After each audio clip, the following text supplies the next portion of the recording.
2025-yilgi Toshkent shahri uchun ijara haqlarini noturar joylarga 1 kvadrat metr uchun 45 ming so'm etib belgilandi.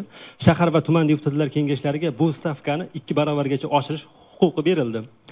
Bundan oldingi qonunchilik normalarida esa aksincha shahar kengashida pasaytirish huquqi bor edi, lekin deyarli hech kim bu huquqdan foydalanmadi.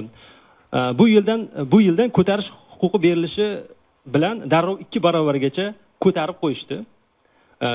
Bu juda og'irlik qilyapti tadbirkorlarga. Bu bo'yicha prezident huzuridagi tadbirkorlarni qo'llab-quvvatlash kengashi e'tirozlarini bildirgan edi va qo'mita qayta ko'rib chiqilishini ma'lum qilgandi.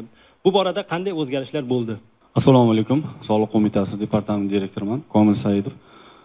Darhaqiqat to'g'ri ta'kidlab o'tdingiz. Bu yildan o'sha noturar mulklarni ijaraga berishda kengashlarni, ya'ni xalq deputatlari, tuman shahar kengashlarining vakolatlari kengaytirildi.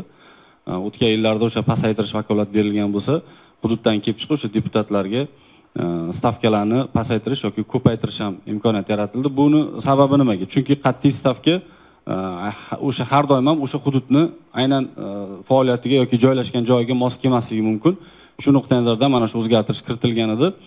Keyin Toshkent shahrida ham bu bir qancha tadbirkorlik subyektlari tomonidan taklif bo'ldiki, endi noturar mulklar, masalan deylik, Toshkent shahrining atroflarida ko'chmas mulk maydoni katta bo'lishi mumkin, lekin u faqat ombor uchun mo'ljallangan bo'lishi mumkin. Ya'ni mulkni ofis uchun mo'ljallangan bo'lsa qimmatroq, ombor yoki boshqa holatlar uchun mo'ljallangan bo'lsa, buni ijara narxi past bo'ladi, lekin deputatlar tomonidan bir xil qat'iy miqdor belgilandi degan o'sha taklif bildirilgandan keyin bu Toshkent shahrida muhokama qilindi. Xuddi siz aytganingizdek, o'sha tadbirkorlik subyektlari bo'yicha prezident huzuridagi kengashda ham muhokama qilingan natijasida mana prezidentimizning qarorlari chiqdi. Qaror bilan endilikda deputatlarga mulkni ixtisoslashuvdan kelib chiqib stavkani belgilash vakolati berildi.